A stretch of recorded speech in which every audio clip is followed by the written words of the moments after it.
Up next is Kim with Iowa Mama Bears and her husband, Jonathan, where we talk about everything from politics to parenting. And if you stick with me till the end, you might figure out why I'm so damn funny.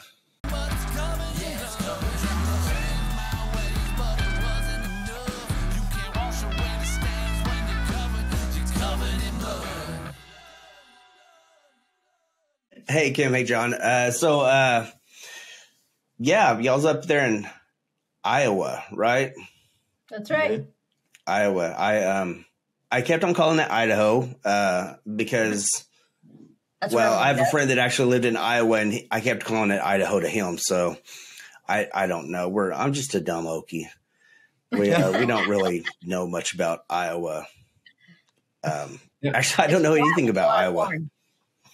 Flat with a lot of corn. Yep. It's not technically flat with a lot of corn. Half the state is hilly, half the state is flat. It's boring. No, I get that.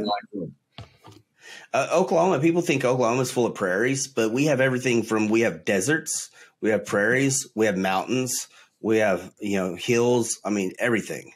It's just, that piece of land that nobody wanted. Yeah.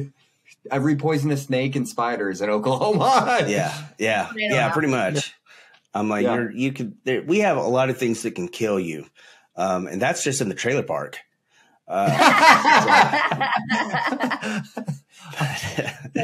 So anyway,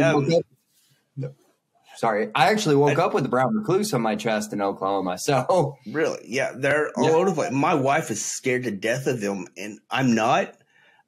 Probably because I was so poor, I didn't care about brown recluses. I've seen a lot more dangerous things than this.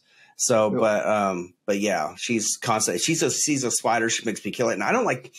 I know this sounds this is kind of demasculating, but I don't like killing anything unless I need to.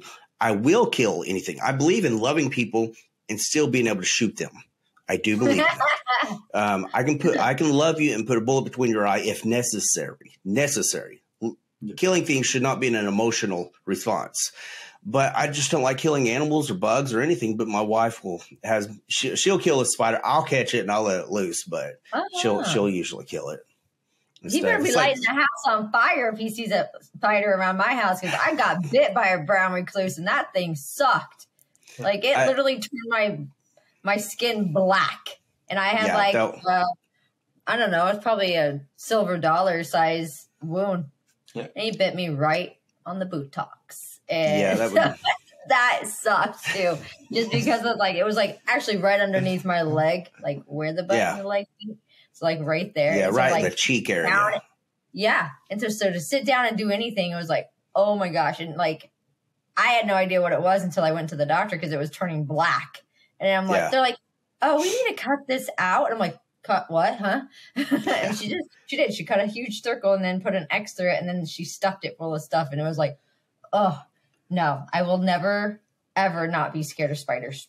No. Yeah, they're pretty gnarly. And I've been lucky. I haven't been bit, so I'd probably have a little different idea. But when I was a cop, I've seen people use their shotgun and shoot holes in their house trying to kill spiders and snakes. Oh.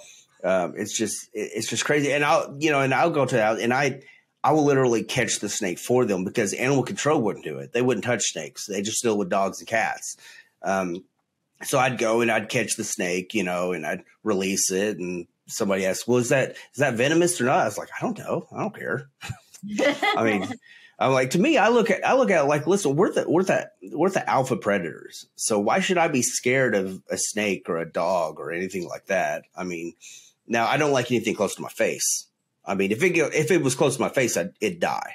I don't like people close to my face. So if you don't want to get shot, stay out of my face. Yeah, that's the line right there. They touch your face, it's game over.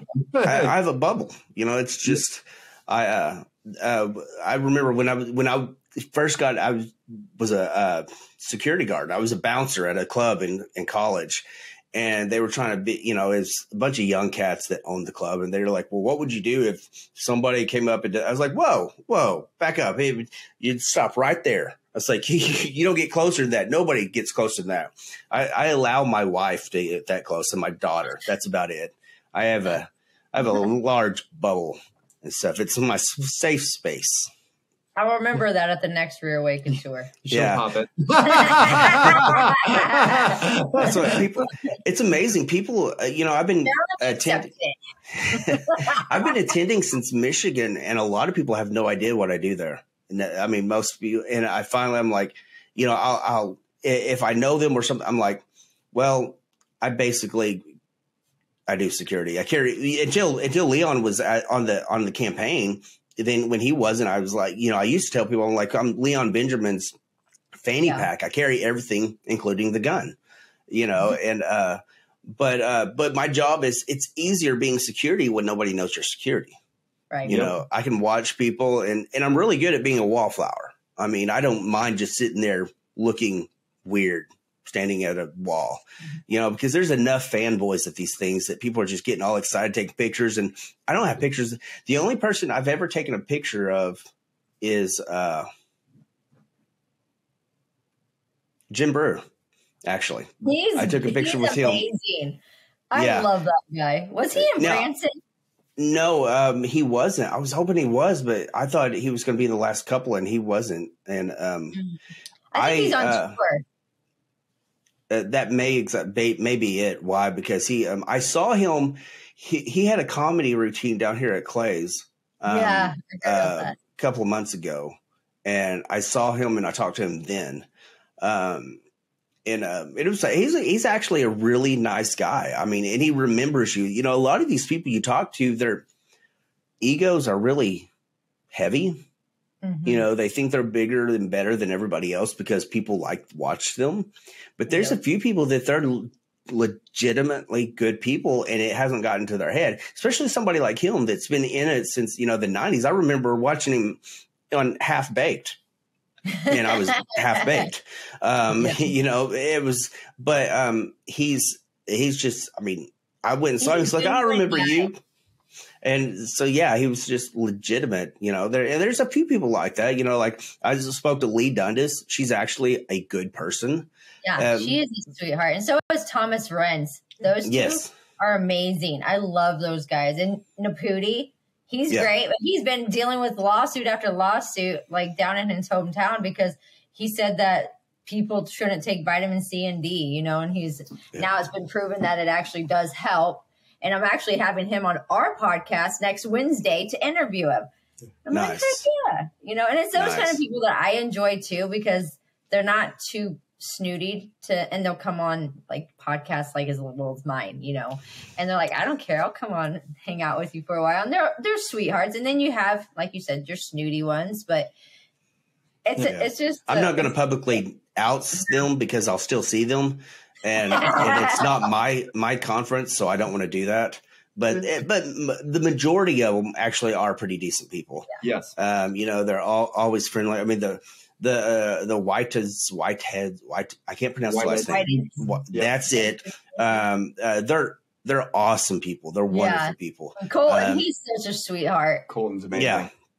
Yeah. I actually thought he was. I was like, nobody's that friendly all the time, and that's what I thought about them the whole time. Because when people are friendly all the time, I'm like, there's something about that, and so I'm like, I don't trust that, and so it took me a while, and I'm like, they're actually who they say they are, and so I was on the podcast for a while, and it was weird because David was liking everything I said, and I thought they were the religious type, and it wasn't that way at all. They were, and so I've learned it's been a journey through Christianity because I was very judgmental. I didn't like Christians growing up, and when I became one, I really didn't like them. But I'm learning that they're not all the same. There are people that are Christian for the right reason. And it's not their belief system that I had a problem with. It was just that a lot of them live by Romans 12 the wrong way. Romans 12 says, like 12:3, it says, don't be conformed by the world, something like that. They like to say that phrase. It says you're supposed to basically be different than everybody else. But it's like they didn't read the whole chapter. And I'm like, that's not what that means. It's talking about your mindset. I mean, in Romans 12:4 or 12:5, it actually says, don't think you're better than everybody. And, you know, go a little further down, it says that there's different bodies of Christ, meaning that we're all different. I was like, but if you really think, you know, and I don't mean to turn anything into biblical lessons, because that's definitely not my go-to or anything. But if you're going to use the Bible as a weapon of mass division, at least know what you're talking about, because Paul wrote to the church of Corinth, 1 Corinthians 9:22-24, he said, I became weak to win the weak. I became all things to all men so that I can win a few.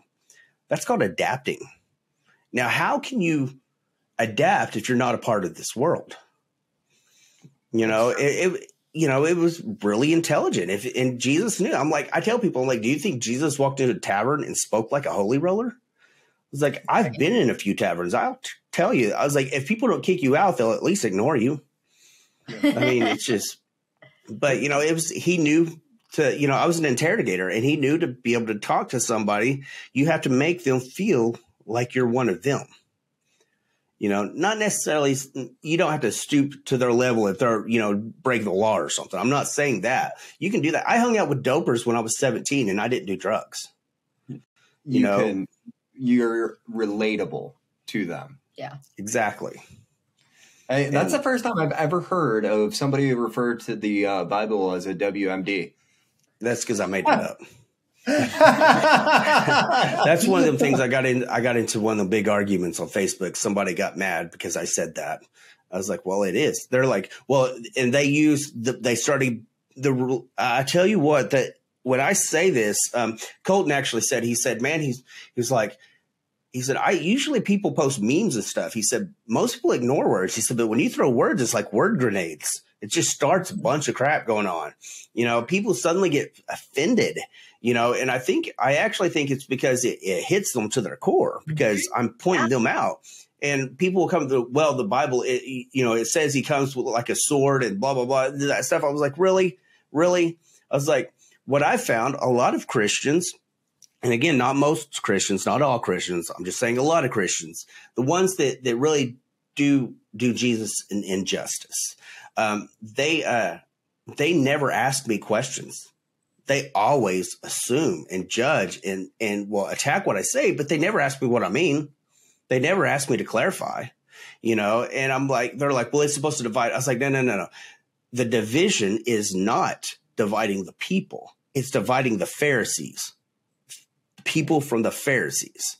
You know, that's what it's supposed to divide. It's not supposed to divide, you know, Christians from everybody else. You know, how do you get somebody to join your team if you say we're better than you? Exactly. That's the problem I have with a lot of the Christians that I see now. Like a couple months ago, I got bombarded because I did an interview with Lady Mega, who happens to be a gay conservative guy. And they're like, you can't be associating yourself with the LGBTQ, blah, blah, blah, if you're Christian, yada, yada. I'm like, doesn't it say in the Bible somewhere that you shouldn't judge somebody? That's God's doing.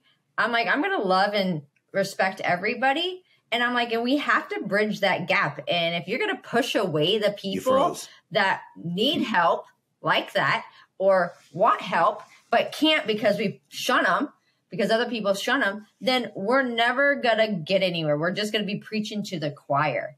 And so I always say, you know what? Find somebody that is not like you and try to have a conversation with them. Like when I did the drag queen show and I dressed in drag, and all the LGBTQ people are like, you don't know the history. You don't know what this meant for me. I'm like, come talk to me then. Let's talk. I even gave out my phone number. I do it all the time. Like my phone number is 712-369-0939. I always give it out because I want people to call me and have that dialogue, because we have to have a dialogue like that. And we have to have a healthy debate. That's what society's missing today, is healthy, being able to have a healthy debate. Right now it's like, I'm right, you're wrong. And if you don't agree with me, then I don't want nothing to do with you. Yeah. It's us versus them. Yeah. Everything's us versus them. Every relationship has to have an open line of communication. And if you don't have communication, whether it's in marriage, whether it's in friendship, whether it's in anything, work, you can possibly imagine, things are going to falter.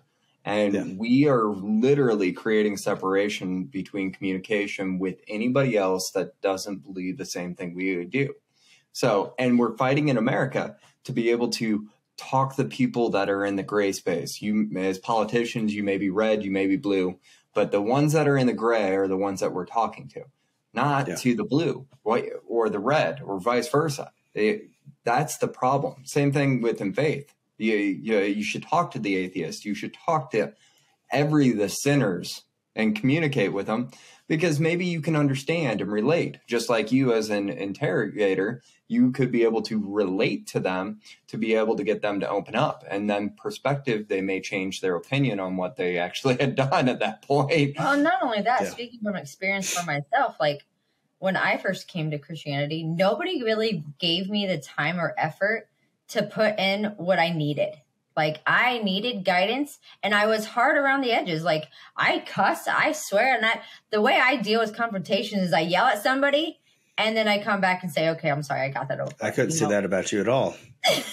But I mean, and some people take offense to that. Some people say I'm too harsh. Some people say that I'm not, I don't care about their feelings or whatever. And I'm just like, it's not that. It's just that I don't know how to talk to somebody other than what I've been doing for the past 40 years. And until somebody comes in and tries to guide me down a different path, then I'm always going to be that way. And that's the same with like anything. Like unless you go off your regular path to help somebody else, you'll never change. Nobody will ever, we'll just keep going down the same path where we are right now. I said the other day, I think I made a little video about it, just like a 1 minute video that said that our country right now is like a marriage, one being Democrat, one being Republican, and we're taking care of a child named America. And we're all fighting for ourselves and forgetting about America. But if we all were to work together, we have different viewpoints, yes. But if we're all working for the benefit of America, we don't have to agree on everything, but we're still going to do what's best. That we're going to come to a consensus, because y'all know as parents, y'all, no matter how much you're alike you are, you're still going to be different, you know. But, you know, it's that communication stuff that people will not talk about. And you're right. In the religious circle, people don't talk. I have found that a lot of really religious people don't recognize themselves, and they also don't believe that other people think the way I'm saying they do. And I'm like, that's because you never talk to them. You never ask them.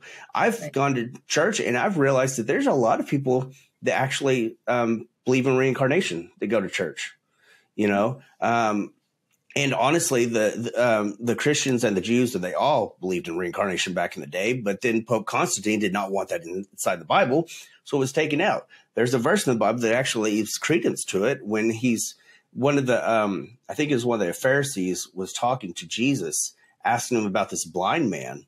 He said, now, what did this blind man do what did he do or what did his parents do that made him blind? You know, well, the man was born blind.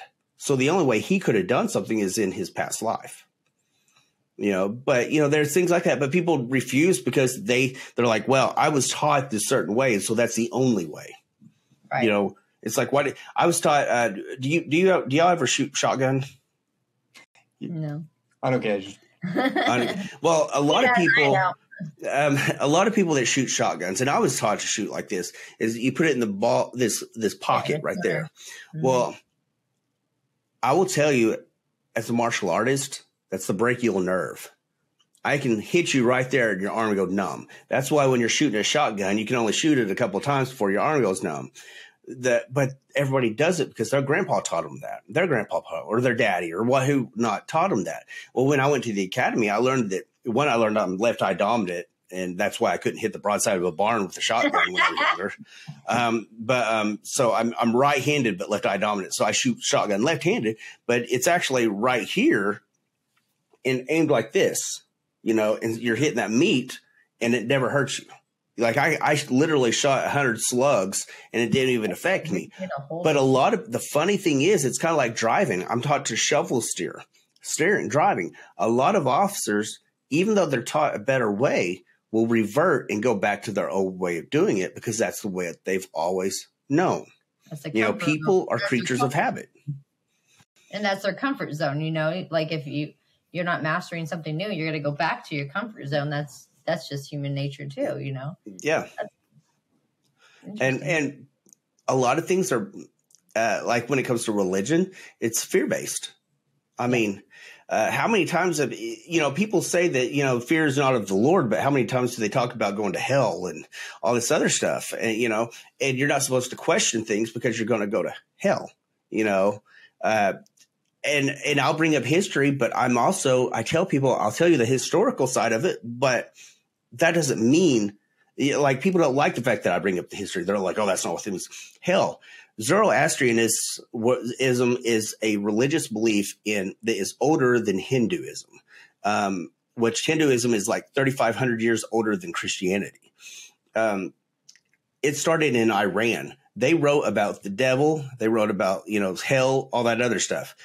Before Judaism had contact with Zoroastrianism, Judaism did not write anything about hell or the devil. It was never even spoken of. And then Zoroastrianists went through Jerusalem, and after they did, suddenly the Jews start talking about hell and about the devil. And then, when Christianity came, of course, because Jews had said it, but then people are like, oh, well, that doesn't mean, I believe whatever the Bible says. I'm not saying that hell's not real. What I'm saying, that could be two different things. It could mean, one, hell's real, but they didn't know about hell until Zoroastrianists came through. Or it could mean that hell was made up. Mm-hmm. I'm like, but if you learn the history, I don't think you should ever have to omit facts to make your story work. Yeah. And that's why I have such strong faith. Yeah. But people do. They're so scared of questioning things. And I was blessed that I wasn't raised with parents and I wasn't raised with any kind of religion because it made me where I don't have a problem questioning anything. I question everything. See, I'm the same way. Like, I grew up Christian Science, though. So, like, I grew up where God heals everything and all that stuff. But, like, when I was being taught now, I question everything. Like, okay, if God wants to protect everybody, then why does he allow people to harm children? Like, and they're like, oh, the only thing that I could ever get out of them is because they're like, well, God gives people the free will. But if God knows the thoughts you're thinking and stuff before you say it, then why can't he stop you? I've found that one of the biggest, I was in a men's group. I used to go to men's groups and I finally quit because there were a couple of good ones, but a lot of them, it was not what they said it was. And they did not like me very much at all. I lower the bar of Christianity, according to one of them. I didn't know there was a bar. If there was, is it like an open bar? But anyway, I found somebody asked this question in one of the men's groups. One of the ones I really liked. It was an older group of guys. I was literally the only person that did not go to their church. Everybody else went to their church, but he had the question, why is there such a disconnect with Christians? And I said, it's because they care about being in the know, but they don't actually care about knowing.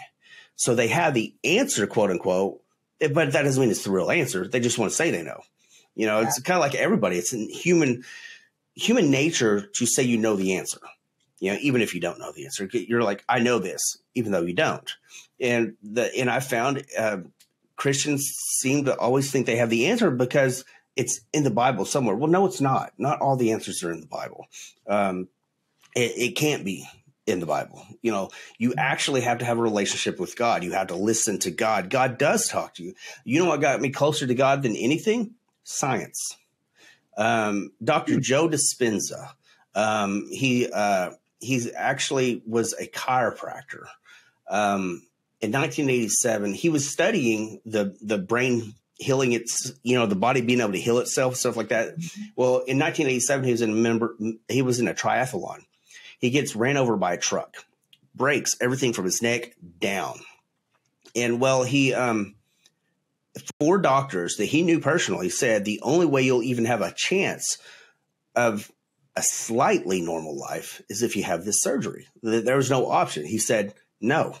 He said, how could I do that? I'd be a hypocrite if I say you can heal yourself. So he sits in the hospital for like 6 weeks and nothing. He kept on defeating himself. His own mind did, because he'd start thinking about, well, I got to go sell this. Once you start talking about selling stuff, you've already said you're losing. Well, he said after about 6 weeks, he finally got his mind to focus. 10 weeks later, he walks out of the hospital, walks out. You see the guy now. I mean, you can look him up. I mean, I think he's wrote a few books. Huh? I said, he sounds like a guy that I watch on TikTok that talks something about similar like that he had a brain injury and he healed it just literally like by his thinking about it. There was a guy named Jim Quick who talks about, he wrote a book called The Kid with a Broken Brain, and he might be the one you're talking about. Yeah, because I mean, but he talks a lot about about learning things and stuff. Yep. And quantum physics, quantum mechanics actually explain a lot of Christianity, a lot of what Jesus talked about. I say Christianity, I don't mean it the same way most Christians mean it. Yeah. They're meaning biblical. I mean what Jesus said, what Jesus did, how he did things. You know, that to me, that's the most important part. I'm like, I couldn't get it. I'm like, why do you call yourselves Christians when actually you're just Biblicans? Yeah. I'm like, how many, do y'all go to church? No. Have you been to very many different churches?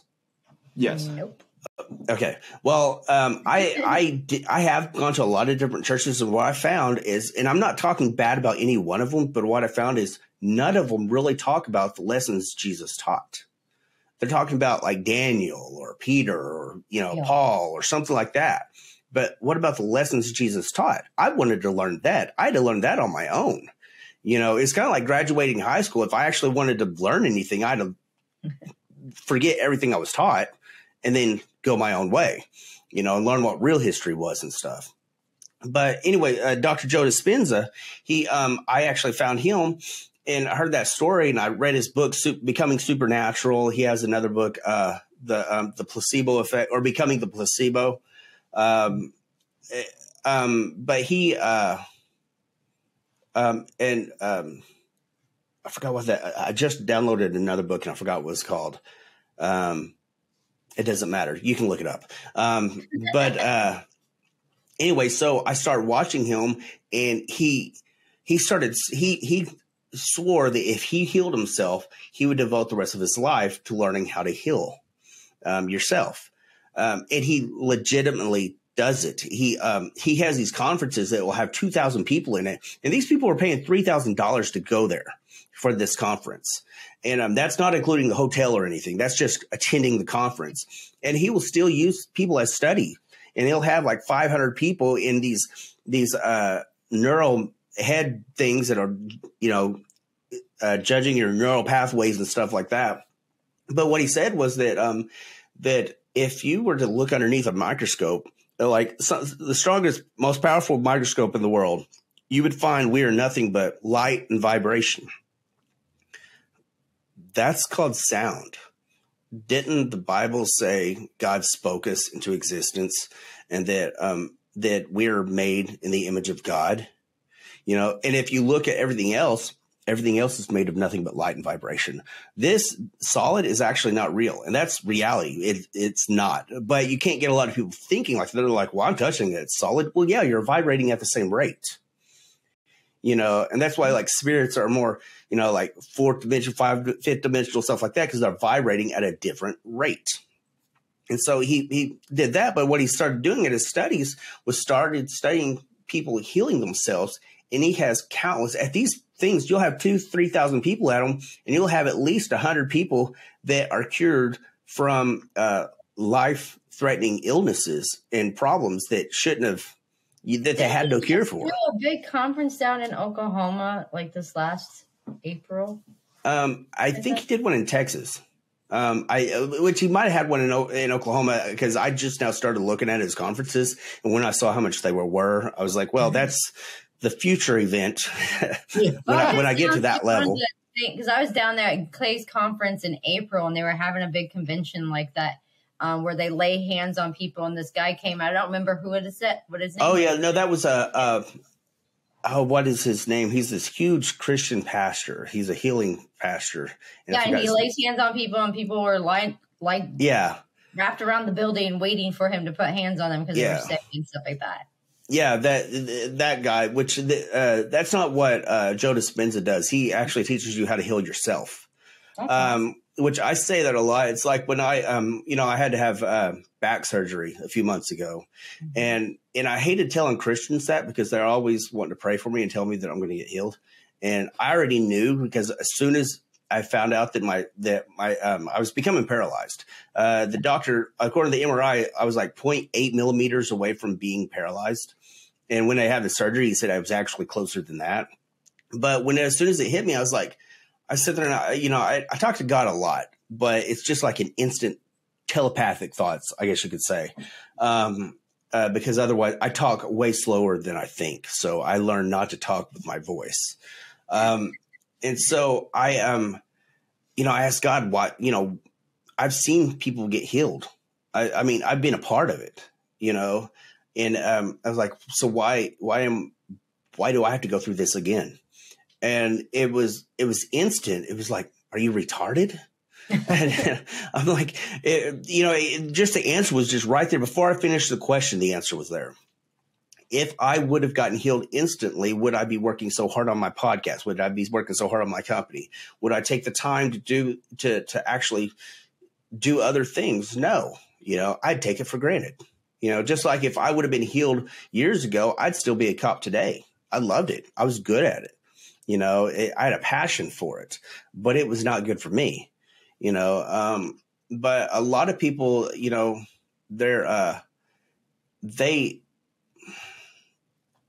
they expect somebody else to do the healing.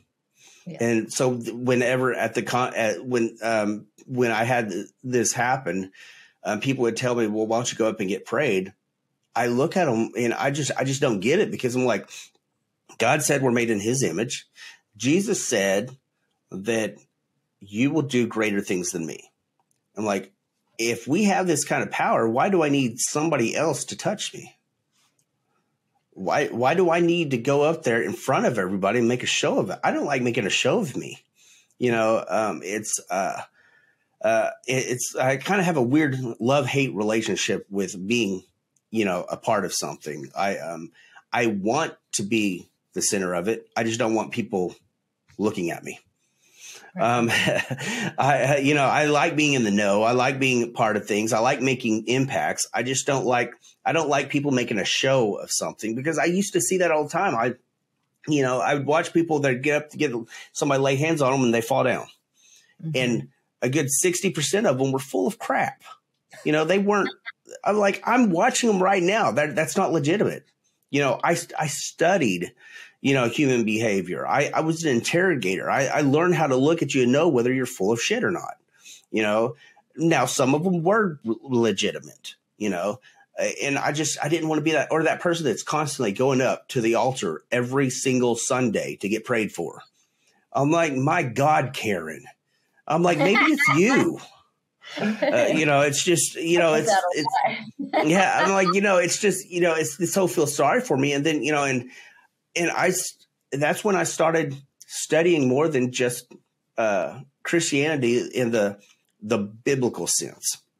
I started watching what Jesus did, because I also got certified in what is called a statement analysis, which basically when you write me a statement, I can look at it, and based on how you wrote it, I can say whether you're lying or being deceptive. Well, we don't like to use the word lie, because you can be completely honest and be completely deceptive, make people think something else. I mean, politicians do it all the time.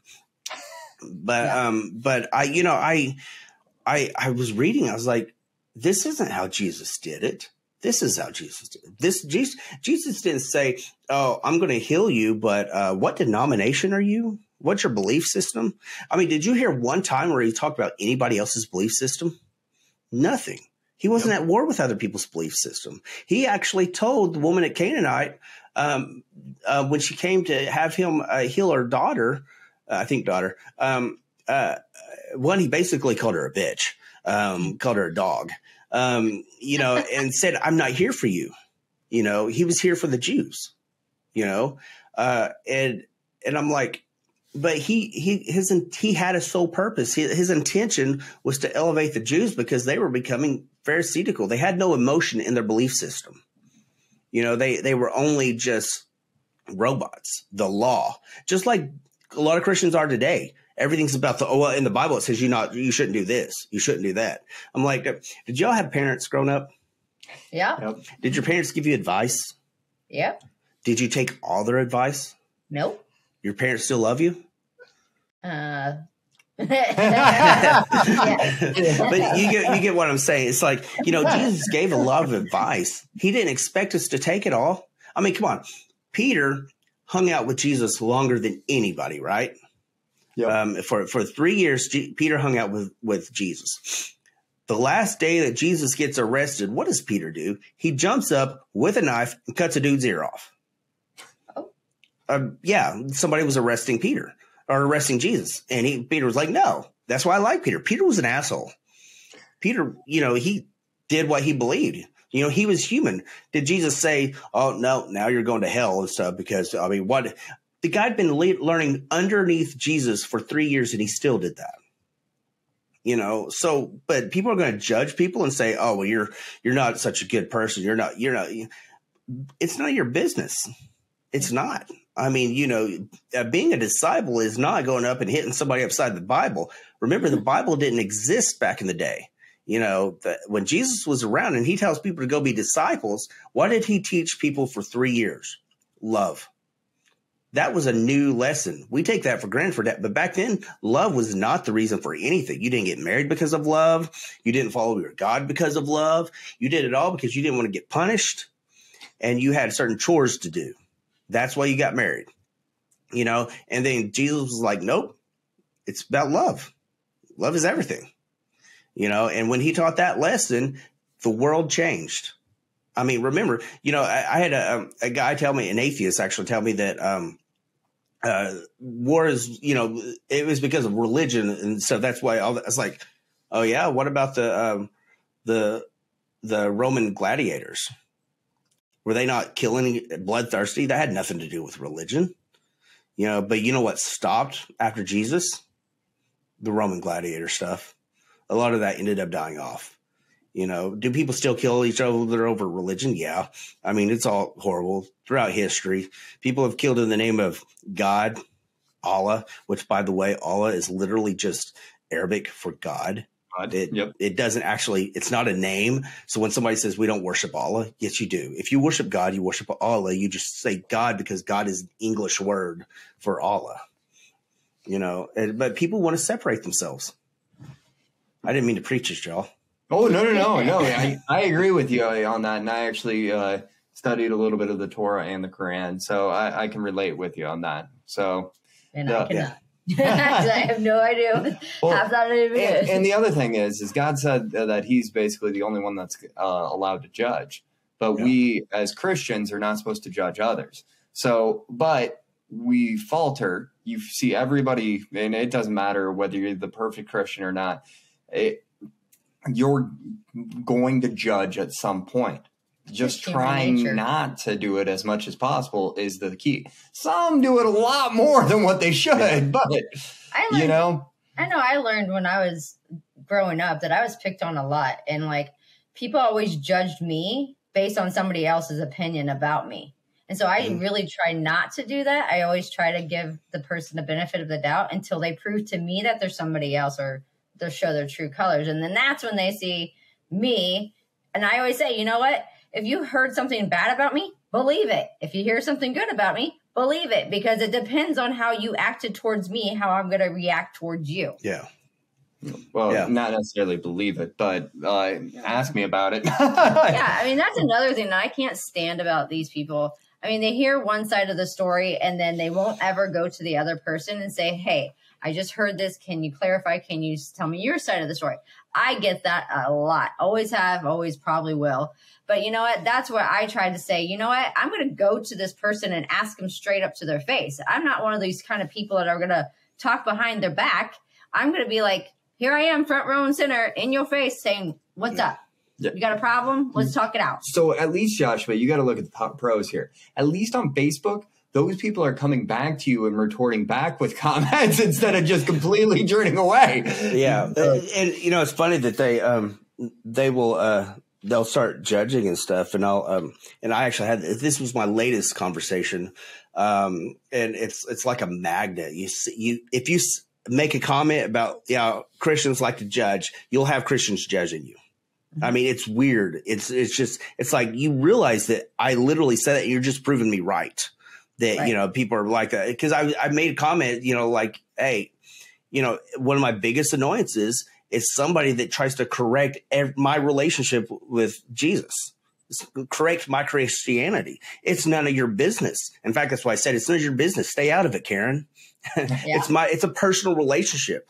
Every Christian will tell you it's a personal relationship between you and Jesus.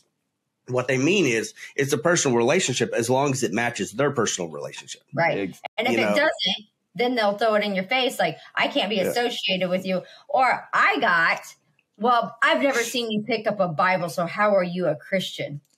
Yeah. You know who else didn't pick up a Bible? Jesus never picked up a Bible. Right. He didn't touch one. Oh, that's a good one. I'm totally using that. Yeah. Well, I've been called a heretic and stuff like that. I was like, that's okay. So was Jesus. That got a fight too, because I said Jesus was called a heretic and he was killed by the religious. And so I said, no, he was killed by the Romans. I was like, what part of history have you read? I was like, the Romans killed him because the Jews crucified him. They said to do this. And so they did it because I'm like, you're playing semantics, just like the whole Friends thing that we were talking about earlier. People like to play semantics, you know, because they want to be right. You know, they don't want to believe something, you know, and I said, you don't need to, well, let me back up. I'm with you. I don't think it's anybody's business to constantly judge me, you know, but they will bring up this part in Romans 12 that says, I think it's Romans 12. I can't remember. That says if your brother is led astray, to counsel him and stuff like that. If he won't listen, take him before other brothers. If they won't listen, then take him to the church. I'm like, yeah, you're not my brother. That really pissed them off. They're like, well, we're brothers in Christ. I'm like, I don't know you. I'm like, there's 2.5 billion Christians out there. I'm not going to, I was like, I highly doubt that they meant that you should talk to a stranger because you see them not doing the same biblical stuff you do, you know, but they feel the need. Now, do I believe like if we hung out all the time and you saw me doing, you know, I saw me cheating on my wife, you better keep your mouth shut. No, I'm just kidding. I'll be outing you right then and there. Like, he's in the other room right now. So if we yell loud, no. yeah. I've got headphones. That's why I wear them. But I've said this stuff in front of her. But they, you know, if you saw me, you know, we're friends. Yeah. You know, have a conversation with me. But if I say, leave me out of it, you got to make a choice. You can stop. You can just say, well, you know, that's just him, or you can quit being friends with me, you know, or you can go and try to correct it yourself, which never works out, you know. But, you know, that's because we established that relationship. You know, too many people forget that back then, everybody knew each other.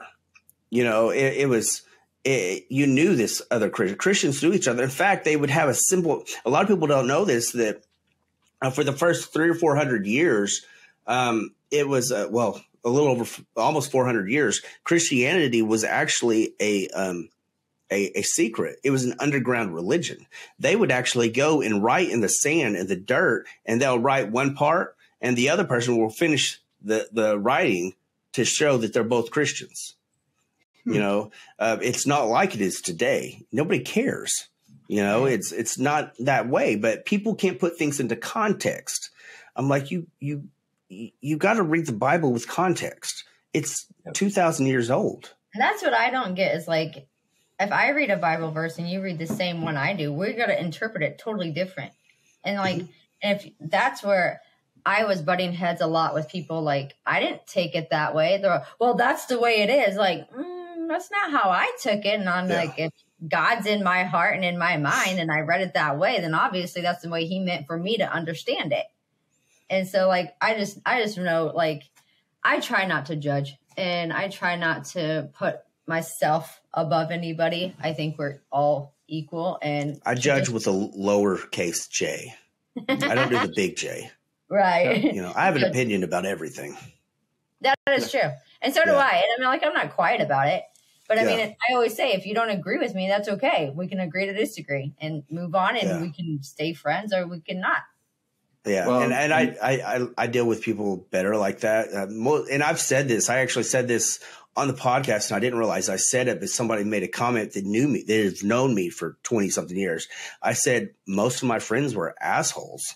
And, you know, I didn't even like them when I first met them, you know, but we became friends. That's totally me. And I trust that because because most people are fake. They just want to put out their foot. I don't put my best foot forward. I mean, if you've ever noticed, I don't try to be something. I don't have a fake smile going on and shaking people's hands or anything. When me and my wife went on her first date, she tells me how she's a very jealous, territorial person. And I did exactly what guys probably shouldn't do if they want to have a second date. I said, well, you're going to have a hard time with me because I will always check women out. I may even talk to them. I was like, but I will never cheat on you without your permission. And I still haven't gotten permission. I've tried a lot. And she said no.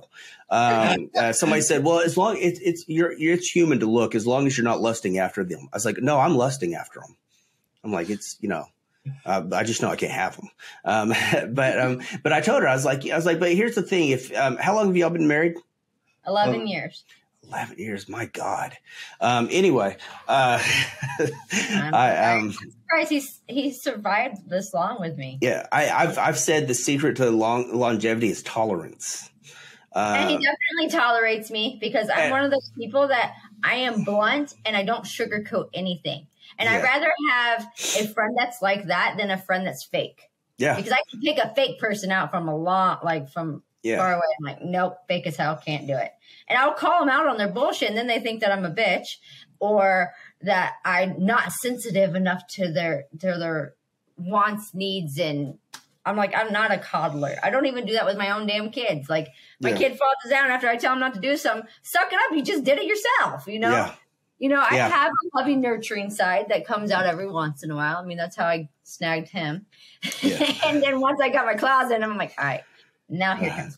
No. Just kidding. Well, I told my wife that, you know, I said, well, we were dating. I told her, I said, listen, I said, every relationship, and she's my third wife. My first one was 5 years younger than me. My second one was 8 years. My wife now is 11 years younger than me. And that's what the problem was. Yeah, I found out the problem was like everybody said, you know, right before her, I dated a girl that was my age and she was not nearly as attractive because everybody said, you know, everybody always knows what's wrong. They're like, oh, you know what the problem is? You're dating girls that are too young and too pretty. So like, no, that's just not it. Apparently my problem was that she wasn't born yet. I say that to my dad because his wife is 11 years younger than he is. And I'm like, funny. Dad, you were graduating high school when she was in Pampers. Like, seriously. And I think my stepmom is like literally only like 10 years older than my oldest sister. That's funny. And so I make fun of my dad all the time. It makes it where you can't joke and say, you can't be sweet and say, honey, I wish I would have met you younger. Because you don't. No, I'm glad I didn't. My wife, me and her started dating. She was like 22. So I'm like, no. And that's right at the women go crazy stage. They always go crazy about 21. Guys, we do it early because we don't look at age. Women look at age. At 16, they go nuts. At 18, they go nuts. At 21, they go nuts. I know because I've dated all these ages. And I'm like, no. As an adult, they were adults. I didn't date 16s except when I was younger. It's funny, when I was in high school, they were older. But anyways, I told her, I said, one of these days I'm going to finish the story. I promise. I said, the thing is like every relationship goes through that 2 to 5 year lull where it's like you're after the honeymoon stage and you think something's going on. I was like, if I told you like every guy tells their significant other, oh, I don't check out other women. I was like, if I told you that and you caught me checking somebody out, you're going to think that I'm cheating on you or that I'm interested in somebody else. But no, you're going to realize I'm always that perverted asshole and that I'm just doing what I do. She, about a year ago, I was at the gym and I was running late. So I texted her. I said, I'm running late. I'm stuck on the treadmill. She texted back. She said, you don't do treadmills. So I took a picture of the girl in front of me. I said, I do today. And I'm like, I know that. Now, if you ever do that, we're going to have some issues. I'm telling you, my wife, she tolerates me. That's why I'm blessed. I know I'm blessed. I couldn't be married again because I would expect this. And it's not going to happen again. I've dated a lot in my life. I've never met anybody that could tolerate me for very long. Not girls, because I went through that space. I mean, my 3 older kids, they all got different dads. Like, who doesn't know this, right? So, I mean, I was with my oldest daughter's her dad for 2.5, 3 years. We did it all through high school. And we were going to get married like right out of high school. And I'm like, nope, can't do it. I am not going to get married. 19 years old, just out of high school, have a baby to the first guy that I had a kid with. Like, I need to go out there and explore. That's when I met my second baby's dad. And I'm like, oh, crap. And he ended up being, at the time, he was very abusive and into alcohol. He's now changed. And then my third child, Kyson, his dad, he was a great guy. But I was still stuck on wanting to have a family with the last guy.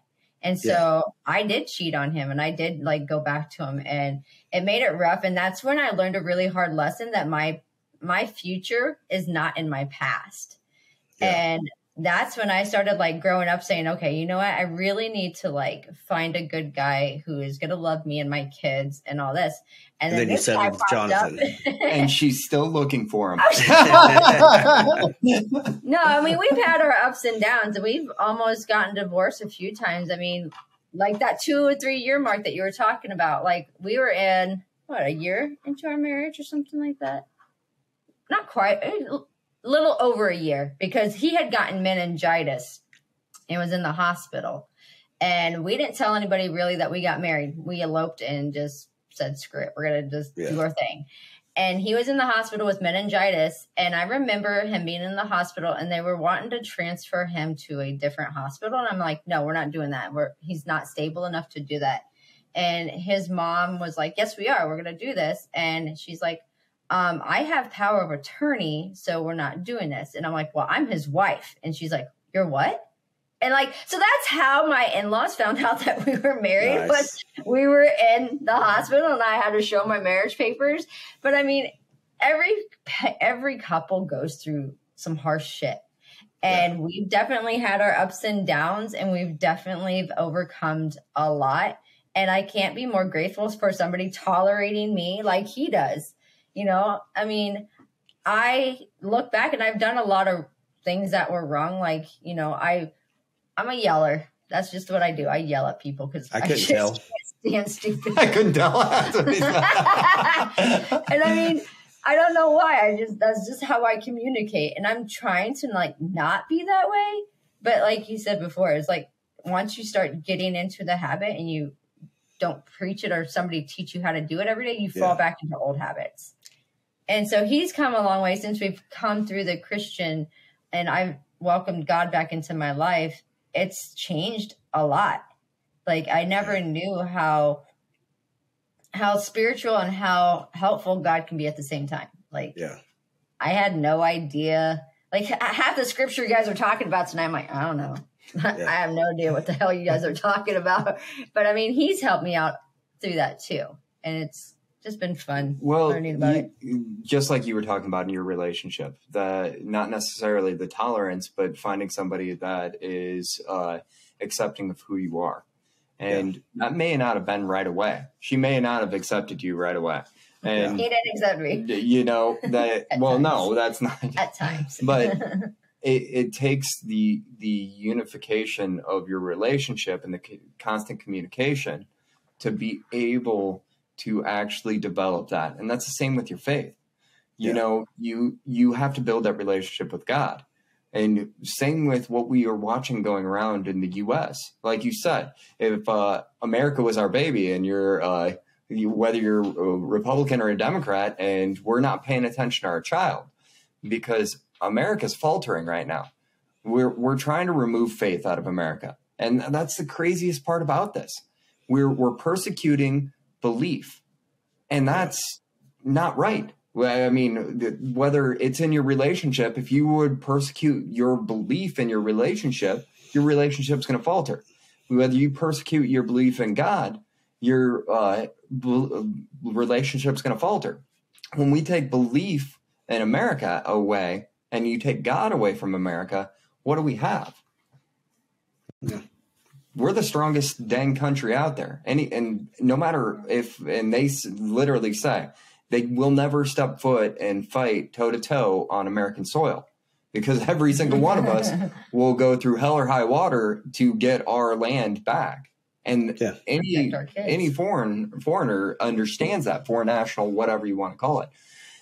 That is the problem right now, is we're losing America right now without having foreign nationals stepping foot on our soil. We're losing our core values. And when you take away the core values, what do you have left? If we keep stripping this, what do we have left? And that's sorry. Oh no, I was just agreeing. We keep on taking away everything that's offensive. And it's funny, they say cultural appropriation a lot. And they say respecting other people's cultures, but they forget we're a culture. You're a culture. Yeah, they don't respect us at all.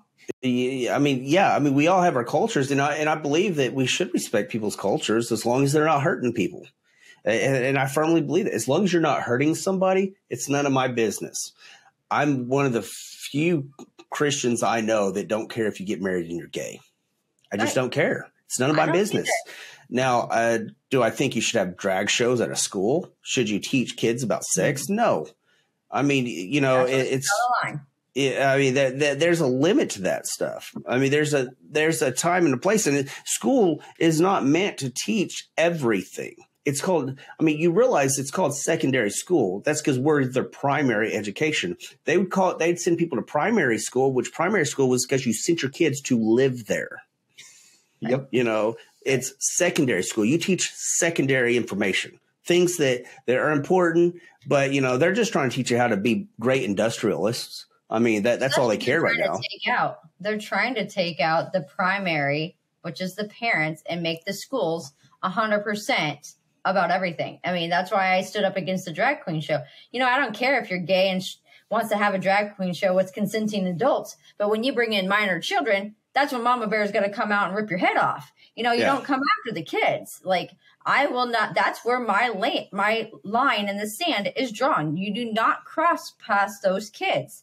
When you want to do consenting adult stuff in the bedroom and be all kinky and do whatever, that's fine. But when you start saying that a minor child can now have a sex change and minor children can have sex with a consenting adult, that's where I have a problem. Well, even that, you're talking about in America, you can't. What age can you drink in Oklahoma? 21. What age can you smoke? 21. So if you can't drink or smoke until the age of 21 because you are not developed enough to understand that these substances are going to affect you, and that's literally why, because you don't have the knowledge base and the growth and development under you to be able to think logically through this on something that can affect you for your entire life. So why are we allowing these other pieces like sex changes and hormone therapies and all of this other pieces that will change you for your entire life before the age of 21? It's funny because I just got a tattoo for my 40th birthday, and my son's like, "Mom, I really like that tattoo. I want to get one." Okay, you know, I call around. The age that you can get a tattoo in the state of Iowa is 18. There was a lady that just got arrested in New York because her 12-year-old got a tattoo at home. So this kid went to school, and this 12-year-old boy came to school, and like his mom's friend was a tattoo artist. He's like, I want a tattoo. And she's like, okay. So she let her kid get the tattoo with her consent. But because he was underage, then she got prosecuted and was put in jail. But and the reason for it was because they said that she made a permanent change to his body and he was not of age. But a child as young as 5, what they're trying to get now, as young as 5, can say, Mom, I want to be a boy, or Mom, I want to be a girl, and have a sex change, and that's okay. This world's so upside down, it's sick. What I've made an observation that is clearly offensive. That I found that the far left and the far religious actually have the same mindset. They can't get past their own belief system and they ignore everything else. You know, it's like gay people shouldn't get married because my belief system says that, and they can't, it's between a man and a woman. And I'm not going to disagree with you or anything. I'm not even going to get into the conversation, you know, but marriage is actually more of a, honestly, it's more of a legal thing anyway. That's what a marriage certificate is. If you, let's say, John, maybe let's say you're a woman, your name is Joni, and y'all's been married for 50 years and you've been taking care of her, and y'all's gay, but you can't legally get married, and you die, you get nothing because you can't be married. You know, to me, that's wrong, you know, because you haven't worked your whole life. So you're there stuck with nothing, you know, and, you know, the family and the state gets everything, you know, but and that's the same thing with the left. They can't understand because they're so stuck on transgender rights. They overlook common decency. Yeah. You know, there was Matt Walsh. I mean, I became a huge fan of him because I didn't know a lot about him. And somebody actually compared the way he talks and the way I talk, you know, the dryness. And he's very blunt. But I watched him because he's real big on this on the transgender movement and children mutilation. Mm-hmm. And I saw him he had a rally. And he said, after every one of our rallies, we always invite the protesters to come in for a Q&A, you know, to actually have a real legitimate conversation, which I respect. There was this one where this guy he came in and he starts asking questions, or they're talking, and he said, why do you hate us? He said, I don't, you know, I feel sorry for you because instead of having a society and a medical practice that is trying to get you understanding that you should be able to love yourself the way you were born with, they're just saying, hey, you're not good enough, so let's change you. That's wrong. Yeah. You know, he said, I actually care about you. And that's why he said, if you're an adult and you want to do this later, that's more power to you. You can do whatever you want to your own body. I don't care if you want to cut your penis off, whatever. You know, I think it's retarded, but I don't care. It's not my penis. You know, I don't care what you do with your junk. I had a lesbian that asked me, you know, because she saw that I was a Christian. And she was like, why do you hate us? I was like, I don't care what you do with your vagina. Like, it's not mine. That's what I don't like about them, though, is that they're all about the sexuality. That's all that they're worried about is their sexuality, when it's not. And they're portraying that on the children. And that's where I have a problem with the LGBTQ community, is because they're not about just loving each other and getting on with their lives. They're all about sexualization. Look at the gay pride parade. Oh my gosh. And it's just like, and how they have them in schools, you know, when ours brought the drag queen show into our school back in May, you know, they didn't announce that it was going to happen, because they knew the uproar that was going to happen if this got out that this guy was coming in. And they claim in the news articles that nobody that was over the age of 18 was at this event, and everybody that was at the event was from the school district. But that's a complete lie, because if you look up the guy who was performing that I dressed like, he's a 21-year-old male exotic dancer. The guy that has hair all over himself? right? Although I can't give you that because, like, there is some high school kids that look like they make no difference in when I was in school. Nowadays, look a lot older than what they are. I got my first chest hair like at 35. So John's still working on his. Yeah. It's good. That's true. But I mean, that's just, I mean, that movement is all about sexualization. It's not about, let me just live my life happily with whoever I want to be, and I'm not going to judge anybody else. I mean, there's some that are, I mean, don't get me wrong, there is some that are like that. And I like gay people. I've been to many drag queen shows. They're fun. But I'm a consenting adult. I'm not going to bring my child to it and say, hey, go put money in this guy's G-string. It's like, it's the equivalent of taking your kid to a strip club. It is. Yeah. It is. And it's just, when we did the show here in Ankeny, I even have a picture of a child handing another child money as they were performing on the stage. Yeah. See, that's just. So tell me how that is education. This is coming from a guy. I'm basically a nudist. Clothing is, I just don't, I think people sexualize nudity too much. Hold on. So can we make this a thing now? Can we like say we're protesting clothing? Yeah. Yeah. I'm like, I would be, my wife knows that I would be perfectly okay with that. But I even draw a line in the sand that there's certain things you don't cross. I'm not going to go walking naked in front of somebody else's kids and stuff. It's just, no. You know, I won't even do it in front of, now at my house. I mean, if you're an adult, it's my castle, my rules. I don't care. My wife doesn't agree with it, but we're not on the same wavelength about everything.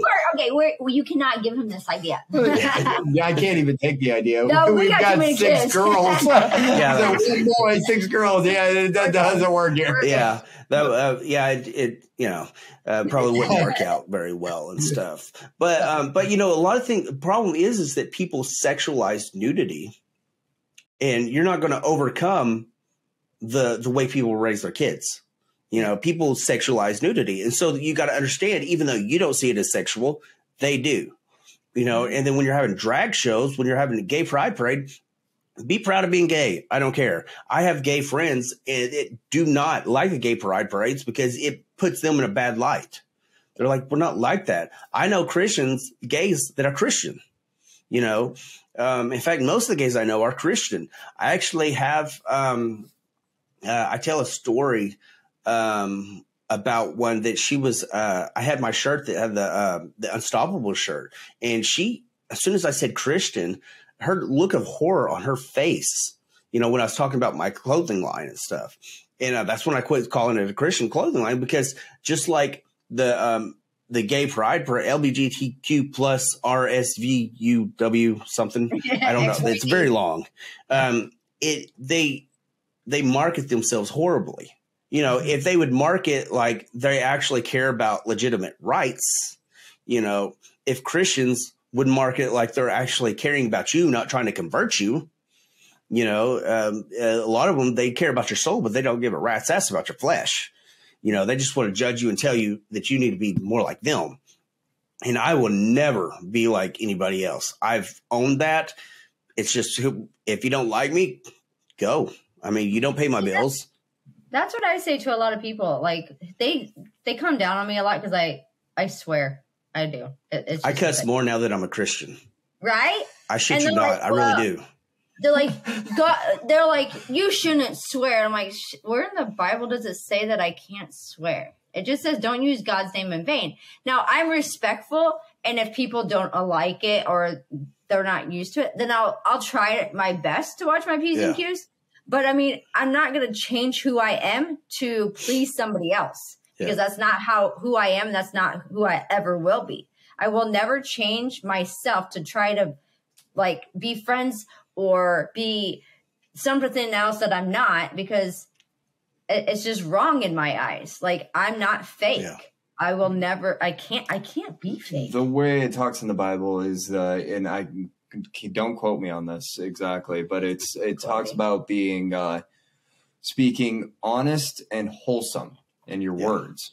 And hold on, isn't there a scientific study out there that says the people that cuss the most are the most honest? It's a made up study, but I know what you're saying. Yeah, trust me. I worked in a jail system. These guys cussed a lot, and they were not honest. But I do get what you're saying. But if you're swearing, you're still being honest about what you're stating. Yeah, and you're pulsing words in the sense of what you're trying to intend. So that's your way of being more colorful with it. But that was the stance behind it. It doesn't stipulate that thou shall not swear. It doesn't say that in there. Ephesians 4:29, it talks about speaking harshly. But this is like, let's say we're building a building, and I'm like, listen, Jonathan, you're lazy. You're worthless. That's speaking harshly. Or I could say, you know what? If you helped us, we'd get done quicker. If you did this and did it and you were more like that, that's what it's talking about. And then people will talk about cursing. I'm like, no, they're talking about literal putting curses on somebody. You know, they're not talking about the slang. They don't have slang like this over there. You know, and another thing about speaking in the. Did you say that was? 4:29, Ephesians 4:29, speaking harshly to somebody. I've never heard of it, but I've done it. And I didn't realize I did that until you said it and you put it in that exact content that I used it. Like that you can do. And it's all on we're all on our own journey, and it's all about self-reflection. I was on this podcast called Declare Your Independence with Ernie Hancock. I spoke to him for 2 hours, and he actually did something people don't usually ask me about my life.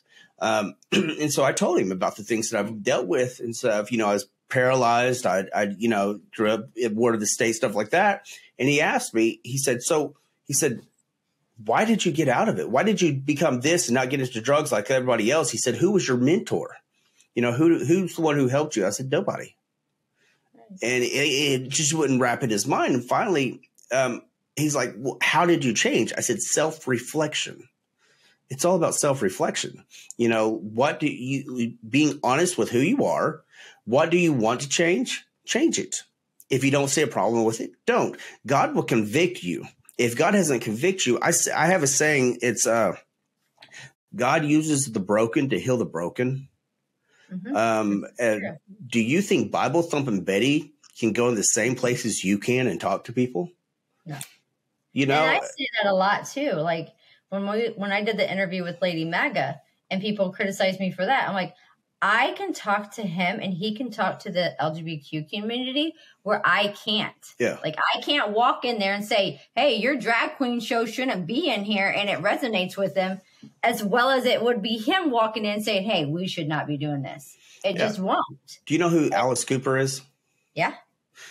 Alice Cooper was actually raised in church. Very, very religious. His dad's a preacher. His wife is a preacher. Well, he got into drugs and really bad, and he was on a 3-day binge. And his wife said, it's either me or the cocaine. And he ends up going back to his wife. Well, he ends up going back to the church. That was one of her stipulations. So he said, I have to be at one of them fire and brimstone churches. That's just who he is. We all have different churches for ourselves. Some people, I know a woman that was not raised Catholic, but married a Catholic. When he died, she stayed Catholic because she felt drawn to that church, the way they do things. She likes the structure. I like charismatic churches, even though you look at me and you think I'm a Baptist, because I am not going to look at my neighbor and say anything. I'm not going to raise my hands. I'm not going to stand up. I'm just going to stare at you blankly. But I'm taking it all in. Well, he said he was talking to his pastor, and he said, I'm thinking I'm going to get rid of Alice Cooper. You know, Alice Cooper's not his real name. It was his stage name.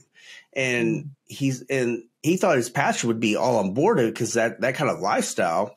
And so, but his pastor looked at him, he's like, who better to lead to change the Philistines than the guy that's leading the Philistines? You know, why would you do that? So he kept doing Alice Cooper, and he was able to minister to people. And I'd found ministering what I thought before I became a Christian, when I got into car sales. And I worked at a Christian dealership. That's how I became a Christian. They actually had Bible study on Friday mornings. And yeah, it's weird, right? But my buddy he was the fleet manager, and I call him my Christian mentor. He would always come up to me. He's like, man, I really love the way you minister to all your clients. And I'm like, what the hell are you talking about? Like, I don't minister to anybody. He's like, yeah, you do. Because people would be in my office and I always just have conversations with them. 90% of my conversation had nothing to do with the car. I'd ask them about their life. I'd have people crying in my office. I've had people that didn't even buy cars from me call me the next day and thank me, and stuff like that. And I found there that you don't have to be a cop to affect people, to impact people's lives. You don't have to be preaching at somebody and saying these magical words and stuff. You can help people just by being you, just by caring, because a lot of people just want that. They don't get that. People don't get legitimate care, and I tell people, I'm like, I think it's funny. I have this resting, I'm going to kill you face. Mm-hmm. And I preach love, I seem hateful all the time. I mean, hell, you thought I hated you, and I do come off like that, but to be honest, I mean, I do anything in the world for people I don't like. Me liking you has nothing to do with how good I am to you. I mean, if I could totally think you're a scumbag, but see you broke down on the side of the road, I'm going to stop and see if you need help. Yep. I think because I do the same thing all the time. Like, people can treat me like shit and I still will be like, all right, let's just work it through it, whatever. And they can throw me under the bus. They can say whatever they want. And I still will not talk bad. I mean, I'll get to a point where my old me before the whole Christian thing happened, I'd freaking be on attack mode, right there in your face. I will not put up with your shit. And I mean, that's what started with me with the school. They were after my kid and I went after the school. I'm like, you know what? You messed with the wrong kid. I was nice at first until they started saying, no, we're going to keep doing this to your child. The mama bear clause came out. And it's funny because when I was younger, it was you made a good point when you said that you didn't have a mentor growing up. It was just you. I was kind of the same way. I never had a mentor growing up. My parents were divorced. My dad lived in Iowa. My mom lived in Texas. I was sexually abused by my mom's boyfriend at a younger age. And I pulled myself out of it. And I am now with my parents, they hated each other. They could not even be in the same room with each other when it came to us kids. And so I wanted to change that for my kids. So when my kids, as they grew up, I always said to my husband, I'm going to get together with their dads. I don't care what you say. And I remember the first time I did it with my second daughter's dad, we always got together twice a year, once for her birthday and then once right before school started. And we were going out to eat and he's like, why are you going out to eat with your ex? And I'm like, because this is what I do for my kid. Because he's paying. No, actually, he didn't pay. No. Asshole didn't pay. But we did it because we wanted to show our children that no matter what people go through, you can still be a good person and be there for your child. Yeah. And I remember him and I getting into a huge fight right before we left. I'm like, well, you can come or you can go. And if you're not going, then bye. I'm still going. And I've always been that way. Either I'm a leader. I like to say I'm a leader just because I don't follow anybody. I will do what I want to do when I want to do it. And I don't care what you say. She may be leading herself, but she definitely is leading. Hey, that's all that matters. That's all I care. Maybe a party of one, but still a party. Yeah. And we went out to eat that night with my daughter's dad, and he realized how happy it made her. Yeah. It made a world of difference to her seeing us together rather than it bothering him. And then he looked at it and when we got home that night, he's like, now I get why you do that. Because it was like mom and dad are together, we were happy. And we still do it now. I mean, she's 18, but my son's 14. We still get together with his dad. I mean, his dad was here just the other day. Hey, want to go to a football game? Yeah, let's do it. Yeah. I mean, we don't have to hate everybody because that's what happened in our past. Yeah. And I don't have that sweet looks that you have that they all think I'm going to kill them. No, they This is actually a blessing. Like it truly is. Like I smile all the time. Yeah, I'm like, why is he so happy all the time? Yeah. So I'm the guy you talked about at the beginning, where they're like, you know what? I think I can talk crap to you, and then you talk crap back to them, and they don't expect it. I enjoy when people can talk shit. Honestly, it's. I don't understand. I saw a TikTok once, and she said that she was judging people about talking shit to their friends and stuff. I'm like, what the heck kind of friends do you have? I'm like, that's how me and my friends get along. You know, we're brutally honest with each other. I was at one of my, I call him my brother. I see him probably about 4 times a year. He actually performed me and my wife's wedding, and he's a police officer in Bigsby. But we've been really close friends, best friends for like, I don't know, actually, I have no idea. 10, 15 years, something like that.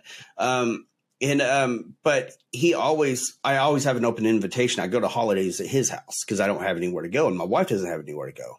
And we had a cookout this past summer, and it might've been last year. I don't know. It runs all in. My mom did a lot of drugs. But I was talking to one of his friends, and he comes up in between us, and he looks at me, and he looks at his friend, and then he looks at me again. He said, "Did you tell him?" And I'm just kind of look at him. He looks at his friend. He said, "He has Asperger's.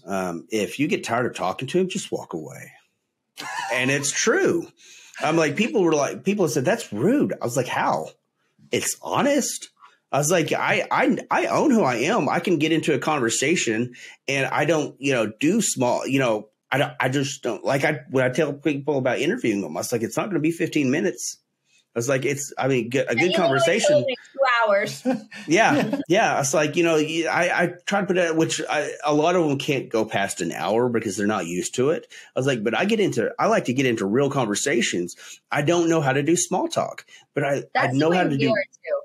Yeah, I know how to do honest, and I don't think just because you're honest doesn't mean that you have to hate the person. I was like, I'm not going to like everything about you. That I don't need to, But Joshua, you also set expectations right off the bat. So you literally said, "Hey, I've got this, and it's probably going to be 2 hours long." Like, hey, nobody's going to dog you on that. Yeah. So I've heard of Asperger's, but what is it? Have you seen The Goonies? Yeah. Remember Sloth, the one with the retarded face? Get him and Einstein. If they had a baby, that's Asperger's. The next time I see them, we're like, "Hey, you guys!" Yeah, I know, right? Equals MC squared. Yeah. So that's what I'm just gonna call. That's how I'm gonna address you. I mean, when we see you in freaking January, I'm like, "Hey, you guys!" I would know exactly what you're saying. No, it's actually kind of it's an emotional disconnect. It's I didn't understand emotions like other people did. I had to learn about them. My face doesn't make a lot of facial expressions. You will see people with Asperger's, and a lot of times they're your IT guys because they use it as a crutch. Because they're like, they just don't deal with people, and they just do that. There's always something weird about them. There's some pretty famous people with Asperger's too. We know people with Asperger's, but they haven't publicly stated it, so I'm not going to oust them. Right. But I recognized it right away.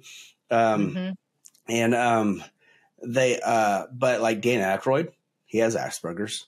Y'all's old enough to remember Dan Aykroyd. Is that something that you're born with, or is it something that develops as you grow? Depends on who you are.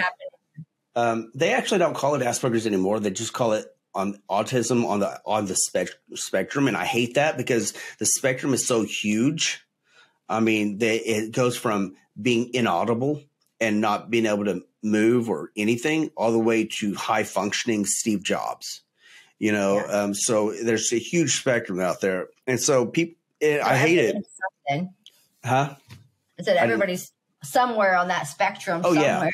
Yeah. And that's why I really don't like it, because it's, and if you take any individual part of Asperger's out, it'll match anybody. I mean, ADD, stuff like that, people having their tics and whatnot.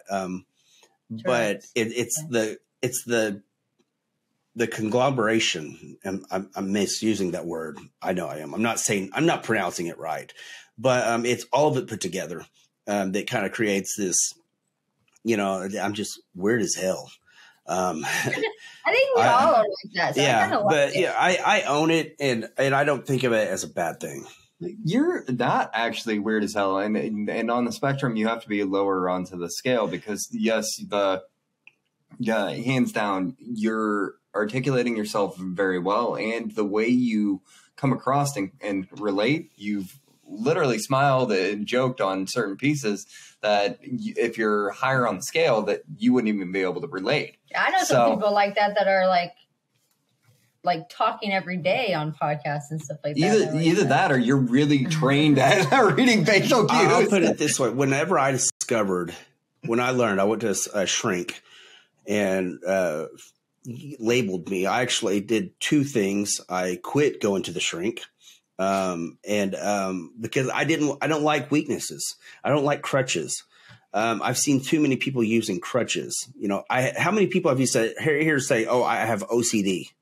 Yeah. I'm like, no, you're just anal retentive. That's not OCD. You're just wanting to be called something. Illness. Yeah. I didn't want to do that, but I knew one thing, and I lived by this to this day. I may not be able to control what I think and what I feel, but I can control what I say and what I do. And I started looking at people and learning things. If you would have met me 20 years ago, I was talking to a friend of mine from college. We're fraternity brothers, and he was laughing because he remembers the way it was. He said there was one thing that was always for certain: never underestimate Hayes's ability to totally misread everything. And I got everything always wrong. My first time I tried to hit on a woman, I was in a bar and I said, "Hey, do you work out?" That was exactly how I said it. She laughed at me in my face. And I thought, that doesn't work.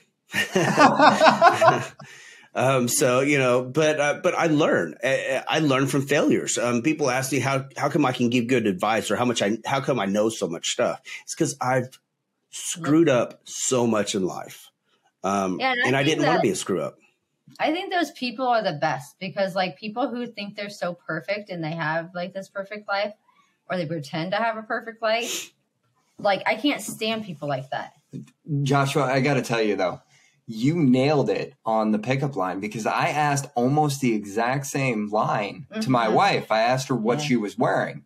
Yeah. But I was referring to her perfume. And I was like, I was a bar manager at the time, and he always came in to eat lunch because it was at the bowling alley. That's all we had was a bowling alley in town. And he came in, and I was wearing like big coveralls, like Carhartt thick coveralls with probably a tank top and heels. So that's what I did. Sexy. and he was scrubbing in his outfit or whatever. I was construction. Yeah, I was working construction. So as a result, I was covered in dirt and all whole 9 yards. And I will never forget that because I had picked up a food plate to go hand out to somebody, and I turned this way, and he was like right there, and I like kind of jumped back, and I'm like, "Can I help you?" And he's like, "Yeah, I just have a question." I'm like, "What?" And he's like, "What are you wearing?" And I like went like this, and I'm like, "What the fuck do you mean?"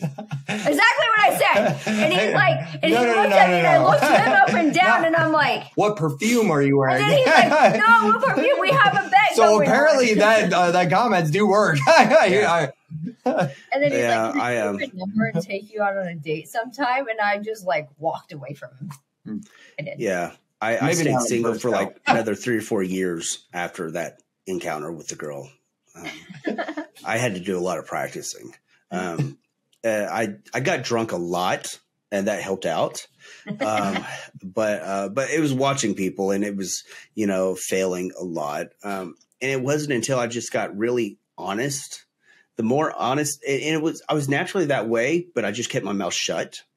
Mm-hmm. And so I've learned, through the years, through the dating, after my second wife, I'd never broken up with a girl in my entire life, ever. I believed, because my experience with women was if you really loved them, you said yes all the time.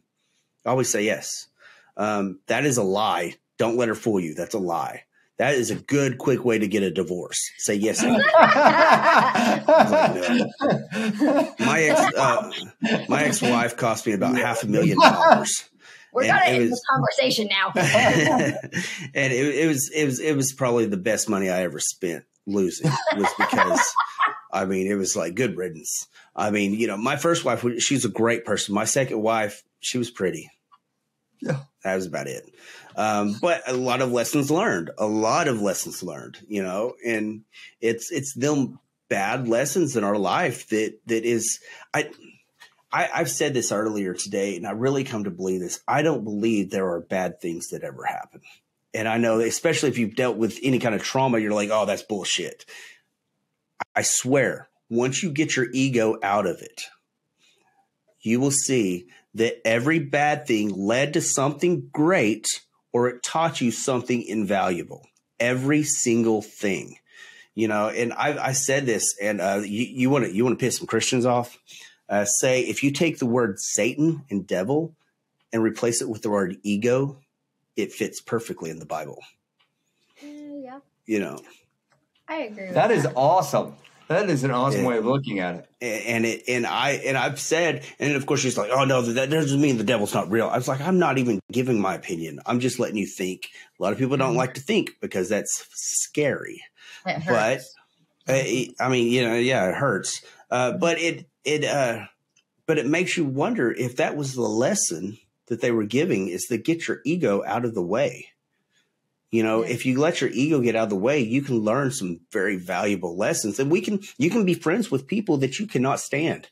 I have a friend that 90% of my best friends became my best friends. I hated them at first. Yeah. Yeah. Once you start understanding why somebody is the way they are, they become more tolerable, or if you just accept that that's your differences. That's it. Now, there's some people that, I couldn't be a friend that I hang out with a super far lefty. I couldn't, but I could at least have a conversation I could be friendly with. I have a guy that works at our dealership that is very strong left, like jumped over the left wing and dove and landed right on Bernie Sanders. That left.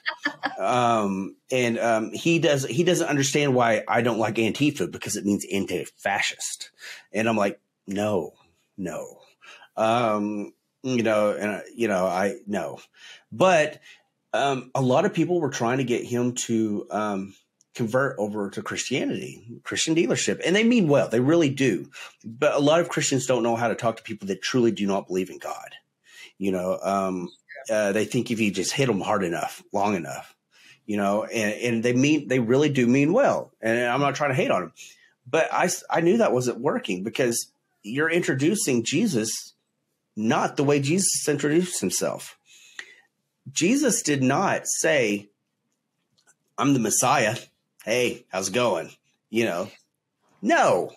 He didn't even talk about it. In fact, what did he say when he first healed people the first couple of years? Now, go and don't tell anybody. He didn't want people to know what he was doing. He was literally just trying to heal people just to help them. So I talked to him and I said, and I wasn't trying to convert him. I don't try to convert anybody to anything. I let you, the way I see it, if it's real, you'll convert yourself, and what I told him was, I said, if atheists could look at Jesus the way Jesus taught himself, Jesus introduced himself as, instead of what everybody else tells them, I don't know how anybody wouldn't fall in love with the dude. That's all I said. Not a long conversation, not sitting there quoting scripture, not telling you need to look up this or you need to look up that. I just said that little phrase. 3 months later, I run into him. This guy is a complete atheist. His wife is worse than him. So when your wife, it's hard to be converted over to anything, because we're dumb. We're dumb animals. We will do whatever our wife says. It doesn't even have to make sense. But he came up to me 3 months later. He's like, man, he said, you're right. I read about that Jesus guy. He said, I love that guy. Then he shows me a TikTok about this other guy that is teaching the Bible in the old Hebrew and Greek and stuff, and explaining the Bible, stuff I don't even look at. All I did was introduce him to Jesus the way Jesus introduced himself. But that's not what Christians want to do. They want to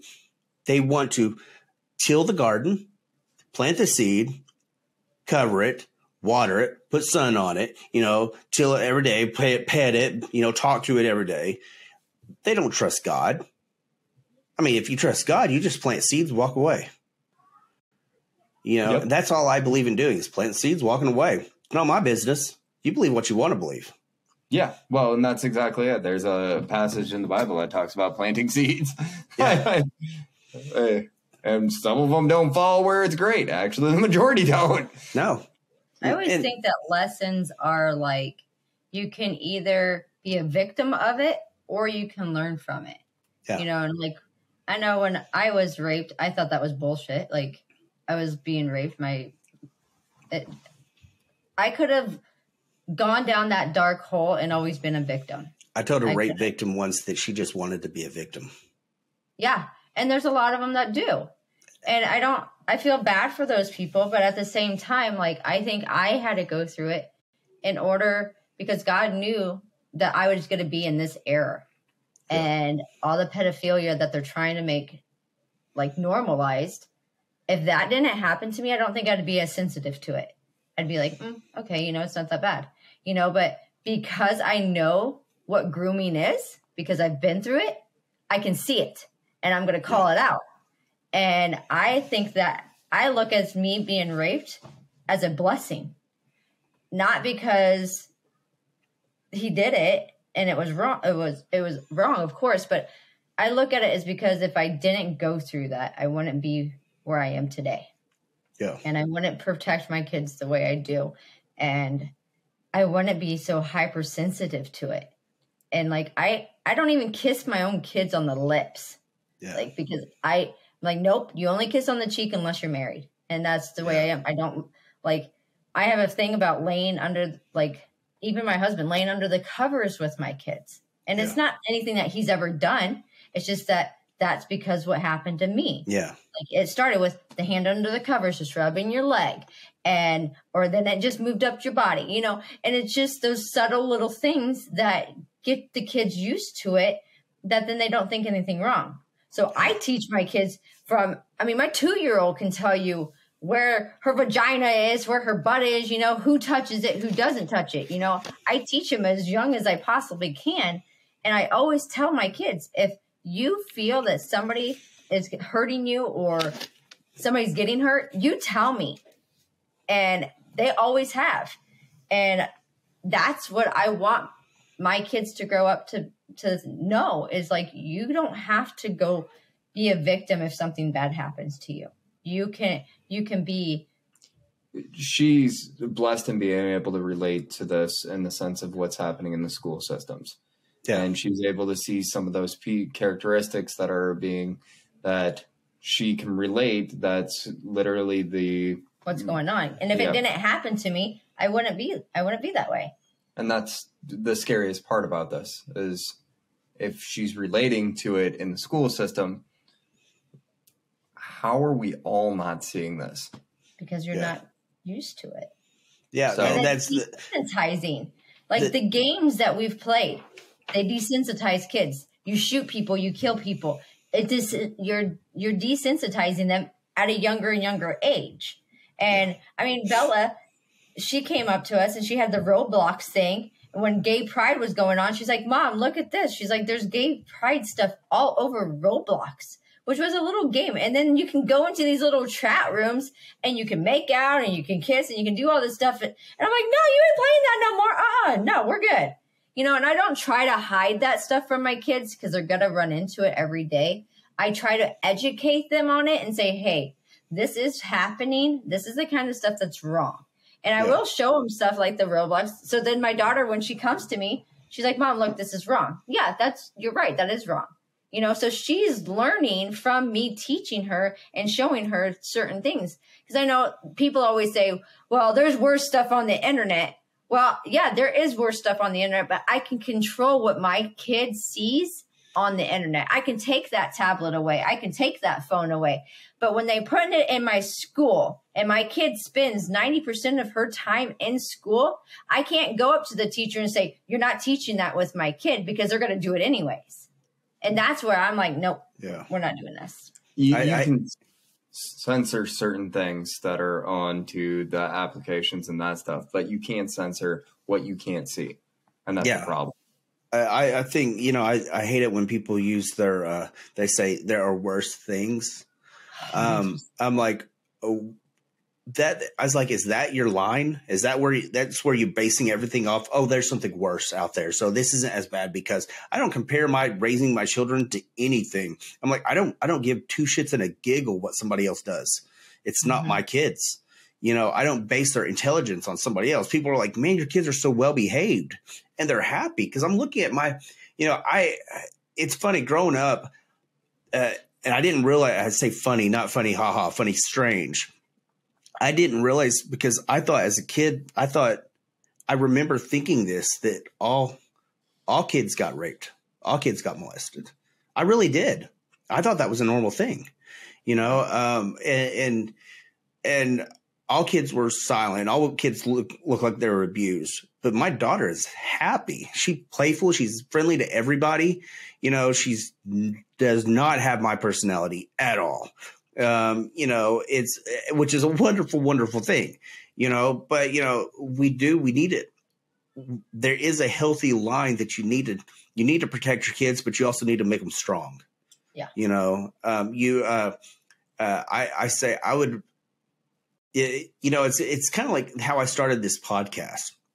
I would always tell people that if one person either doesn't have to go through what I did or learns how to navigate what I went through, then not only was it worth it, but I would do it all over again. And then I thought, wait, how can I say that if nobody knows anything about my life? My wife, up until about a year ago, didn't know anything about my childhood or growing up. She knew it was not ordinary. She knew I didn't have family, stuff like that. But I didn't tell people, not because I was ashamed. It's because I didn't want to feel sorry for myself, because I saw so many people being victims of something. I was like, I'm not a victim in anything. The pity. Yeah. I was like, I don't need my sister. She was that person that within 5 minutes of talking to her, she would tell you about the time she got raped. I mean, I'm like, you just met her, and she would tell you. And I'm like, nope. And so I became where I just didn't tell anybody anything.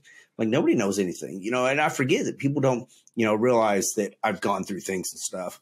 Or I can't stand the people. I'm going to call out my mom on this one, because like, if you have a story, she has something worse that happened to her, or like, well, this happened. I did this because of this person. My mom plays that victim. I'm like, Mom, do you like carry your own chalk around too? Because like, seriously.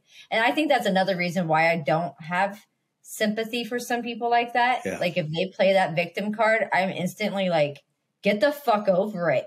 Like, you can be a victim for the rest of your life, or you can become something good because of it. Yeah. Like, you don't have to play that victim. And I get it. It's traumatizing to people. I totally get that, and I sympathize with that. But if you want to keep saying, well, I was raped, and so I'm going to act like this, and you need to pity me. No, honey. I'm not going to do that with you. Yeah. If it was like a year or two ago, okay. If it was like 20 years ago, you haven't figured out how to get over it yet. I mean, you need to work on you. And I don't have a lot of sympathy for it, because I grew up around that kind of stuff. And, and people, I get it. People handle it their own ways, that they become self-destructive and get into drugs and become sluts and stuff like that. I get that. But that's a choice. That's not a necessity. You chose to do that. You can also choose to say, you know what? I've been making this stupid decision. I'm going to go this direction, and a lot of people don't do that. They just stick living in the same crap they've always lived in. Like, well, you keep making the same decisions, you're going to keep getting the same crap. If you're tired of being poor, quit being poor. Quit talking about being poor. I mean, you're literally inviting poverty into your house. You know, and the states are the government's trying to keep people like that as well. They're trying to keep people in poverty. I mean, they sit there and say, oh, if you're a single mom, you get your housing, you get your electric pay, you get food, you get everything as long as you're this, or if you work under the table, you know, and it's just wrong that people do that. And I can't handle people like that. Like my mom has made it a lifelong career to live off the government as well. And I'm like, get off. My mom has 3 degrees, freaking 3, and she doesn't use a single fucking one of them. And she sits there and complains that she doesn't have enough money. And if she quits this job, then she won't have health insurance. And I'm just like, you can have an amazing job if you just use one of the degrees that you have and stop being so fucking lazy and saying, well, I can't do this because my fibromyalgia or this or that. And here's the thing, though. If the poverty program right now needs to be set up as a step out program. Yeah. You literally can still make that same increment as you progress into it until you're farther along than what you were at that stage. It should not be literally we cut it out instantly. So you're denying promotions. You're denying progression, because if you deny this, you're going to be cut $14,000 less of what you would have had for benefits as a result. Instead, start with one step at a time where you're getting a little increment chopped off until you are making more and progressing in society. That's the way they should be developing the program. But they aren't going to take a look at that, which I think that's probably how it was meant to be. But then they found out that people are more easily controlled if they keep FDR, his whole intention was to control people. That's why he did it. It was the Great Depression was a blessing to big government. When I grew up on food stamps, and I don't hate on people that need them. I really don't. However, I still think it's a choice. But I also saw the way the government uses food stamps. And I grew up at a time when, you're just like, 2 years younger than me, maybe. You remember the same thing when food stamps were paper money. Yes, and I was embarrassed to use them. Yeah, my mom would go to the bar and buy alcohol with food stamps. That's what you did. It was cheaper that way.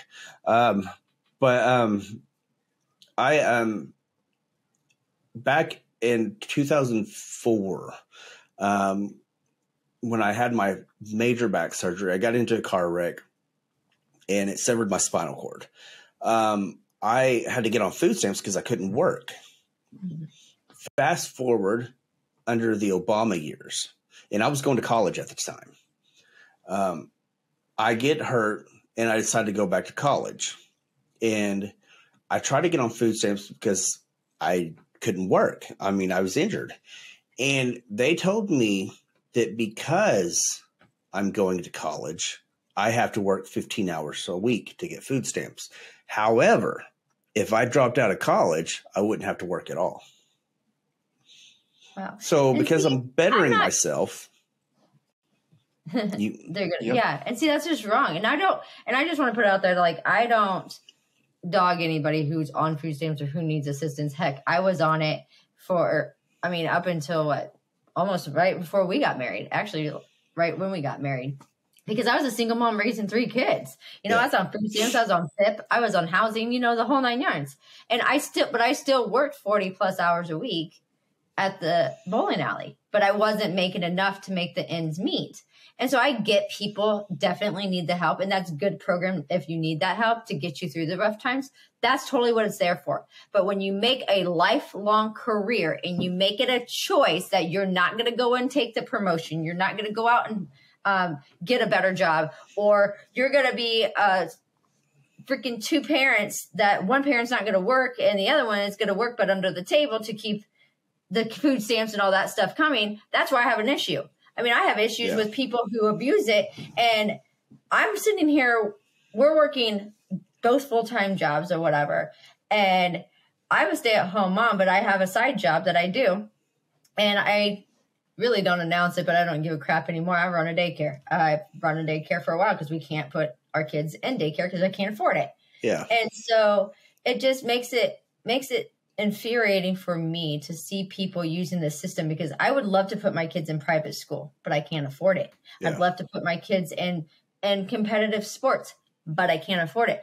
But the people down the street who is getting food stamps and who's getting their housing paid and everything else, they got these nice cars, they got these nice phones, they got kids in competitive sports, they've got everything. And it's just like, that is not fair. And they're like, well, if you don't work, then you don't have to do it. And I'm just like, I can't do that. Like, I know I'm able to work. I know that I'm able to make money on my own. And I hold myself very prideful for that.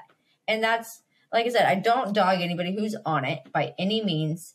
But I mean, just watching my mom growing up being that way just ruined it for me, I guess. So I actually had a great conversation with a person that's he's a multi-millionaire business owner. And he said, he goes, I grew up on food stamps, and anything I do, I will not fail, because I don't want to ever live like that again.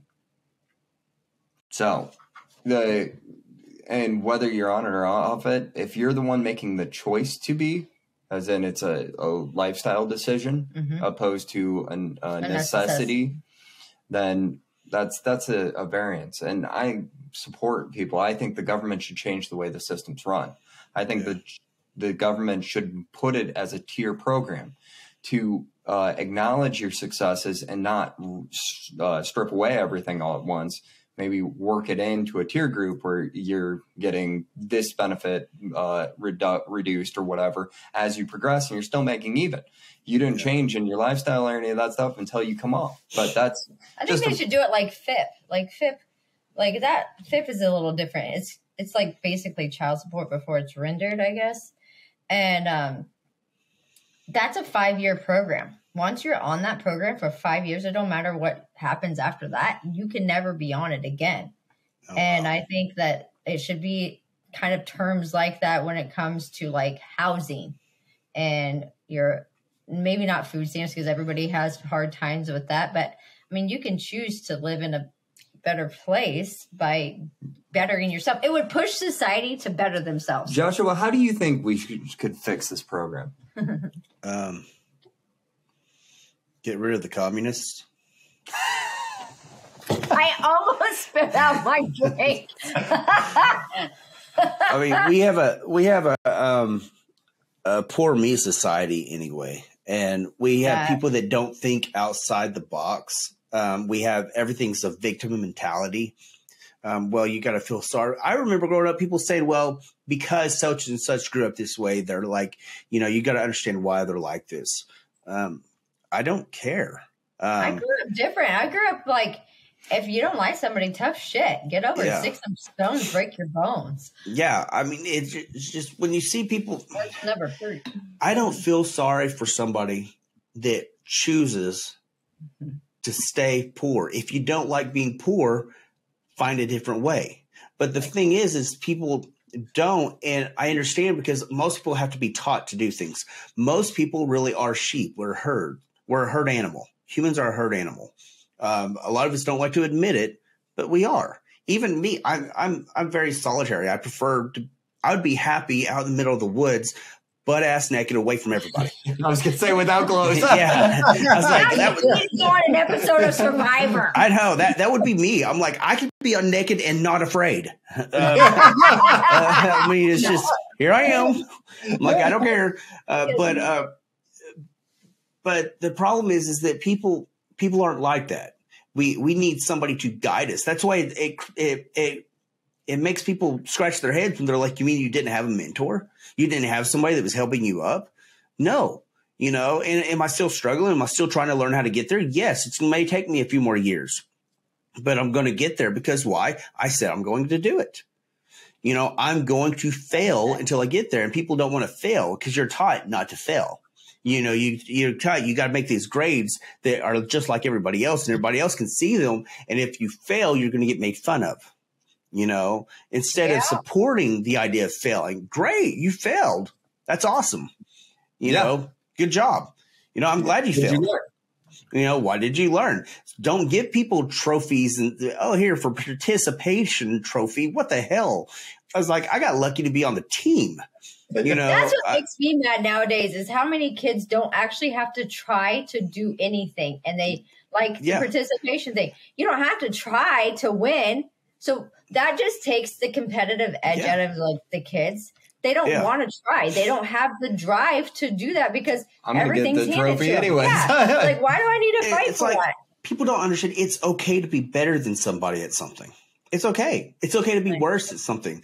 There's Mark Twain said this, and it's an adage I live by. You can't judge a fish's intelligence by how well he climbs a tree. Yeah.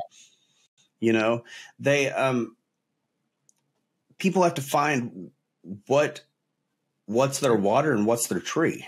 You know, what are you good at? Figure that out. What you're passionate about, because what you're passionate about has a lot to do with how successful you are. Because if you're not passionate about it, but now we have kids that, you know, go. I remember I've been working since I was 8 years old, and I had a full-time job since I was 16. And I remember working at Sonic, and people just half-assed doing their job. Adults, you know, a 35-year-old man as a fry cook, you know, that doesn't care about his job. You know, now if you're happy, I met a guy that was a stalker at a grocery store and absolutely loved his job. More power to you. That's what you want to do. Do it.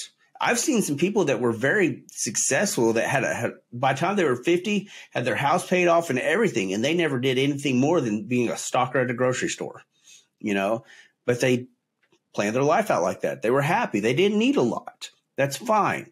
I'm not judging that. It's just that find what makes you happy. If you're not happy, do something about it instead of complaining and crying and trying to lower the bar everywhere else. You know, like they did up in Washington, Oregon, lowering where you don't have to pass a test to graduate because they wanted to be fair to the black community. I'm like, did you just call the black community dumb? I'm like, I'm sorry. I know a lot of black folks and they're smarter than I am. You know, but when you lower the bar you shouldn't lower the bar for anything. You know, and I've seen them now in schools. Like they've literally lowered the test scores in schools twice now, and still they're saying, like, even here in Iowa, that the high schoolers that are graduating now have a grade level of 9. Yeah. And I'm just like, are you kidding me? And like even the kids. Like Olivia last year, she wasn't reaching her goals or whatever, and they lowered the standards and she still wasn't reaching them. So is that because the kid's not learning it or the teacher's not teaching it right? You know, now you have Olivia is a little different. No, but I mean, like, honestly, if the way I look at it is if they're not reaching their goals, it's the teachers who aren't teaching it right, because Olivia's a little different because she wasn't always in the school system because of everything that was going on. Right. So with everything that we faced with all the stuff. Yeah. So the problem though is everything that we reduce, we're literally lowering a standard for the society to be at a lower standard systemically. Yeah. So create a bar, and people are amazing. People are absolutely amazing. When you set a standard, people will accomplish it. And the majority, not the minority, the majority will hit that standard. If you create it, you set it as a goal, and you inspire them to meet that standard, the majority will hit that. Look at track stars. Yeah. Well, yeah, you look at that. There was a standard that was set for a world record. Somebody beat that standard, and then somebody beat it like shortly after that, and then shortly after that. Yep. And then beatable record. You want to be better than that, you know. You want to try. Y'all's explaining how we have a deficit. Notice that they'll talk about how we lowered the deficit. That's a different meaning. It's like changing the meaning, going from equality to equity. You know, a deficit. Well, yeah, you can lower the deficit. All you have to do is raise the debt ceiling. Yeah, you lowered the deficit. That's what they did. You know, you just poured water into a bigger container, you know, and say, hey, look, we have less water. No, you don't. You know, and that's what they're doing with testing. They're just lowering the scores, and they're realizing that instead of people going above the score, they're lowering, because they're lowered not because of how high the score is. It's something else. It could be the teacher. It could be the student. It could be the communication between student and teacher. It could be the parent. There could be a lot of things that goes on with kids. I was a horrible student. I never did homework. I couldn't get my mind to sit still long enough, but I took a test and I would ace it every time. In fact, I got accused of cheating a lot because I graduated with 3.5 grade average. In my senior year, I missed 83 days my senior year of high school. I was drunk most of the time. It's what I did. I was living on my own. I was homeless through half of it. But it's, if somebody would have helped me out on actually getting me to focus and do work itself, nobody cared. Heck, they weren't. When I went to the counselor about going to college, because I was in this phase for several years thinking that everybody had to go to college, or an idiot if you don't go to college. I learned a lot since then, but my counselor actually said, you should think about something other than college. Maybe become something that doesn't require a college degree, like become a police officer. And I'm like, I'm not going to be no freaking pig. And then, of course, I became a cop. But it's just, I didn't like being told what I was, somebody telling me what I could or could not do. And I had a GPA of 3. What? Connor died. Okay. Come and see. Okay. Uh-oh. I'm probably gonna have to get off here because my wife's dog just died. Oh. So he's been sick. He just got sick a few days ago. So I probably need to get off. Okay. Joshua, it was amazing talking to you great tonight, and we'll pray for you and your family, of course, with the passing, because that's always a tough time. Yeah, she got close to the dog, so she thought that I hated the dog. I just hate all dogs, so I just don't like getting close. Since my dog died a few years ago, I don't get close to animals. Yeah, we just lost one last December. Yeah, that was a family dog, so we can relate. Yeah. You were It's absolutely amazing, and thank you for having us on. Hey, it was my pleasure. We'll have to do this again. Maybe I'll have my wife on next time. I'll allow her to hear me.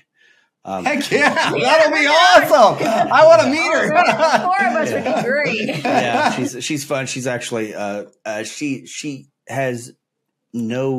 she doesn't hold her punches when she picks on me and stuff, so it works out great. So she's bring her to Tennessee. We're bringing our kids. Yeah, we're she'll go with us because she since I started selling my shirts, she actually handles all that. I don't do it, so she's always got a booth there. Maybe we can set up next to each other. Yeah, we'll try to get there at the same time and stuff, and try to get Carter. Carter, we're gonna save a spot for you, or vice versa. Yeah, we'll do that because we usually get like a day early or something. I think she's already scheduled it for like us to show up on Wednesday or something. Oh, nice. So, if you can save us a table, we'll set up next to you. Okay, yeah, I'll make sure she and tell her that and everything. So we'll do that. But anyways, we'll do this again. Yeah. Right now, I won't talk about her. I have learned a little bit over the years about appropriate times to talk about things. Not as much as I should have learned, but I've learned a little. But anyway, it's been a blessing. I enjoy the conversation. I like people that actually think deeply and talk deeply and don't hold their punches. So, well, that's us. Anyways, keep doing what y'all do, and I'll talk at y'all later. All right, bye. See ya. Good night, guys. Thank you again for coming and being a part of the SOG movement. I'd really like to hear your thoughts, so if you don't mind, leave a comment down below, and also to kind of help our algorithms so they know you care, could you please hit that bell and subscribe button, and I'll talk to you later.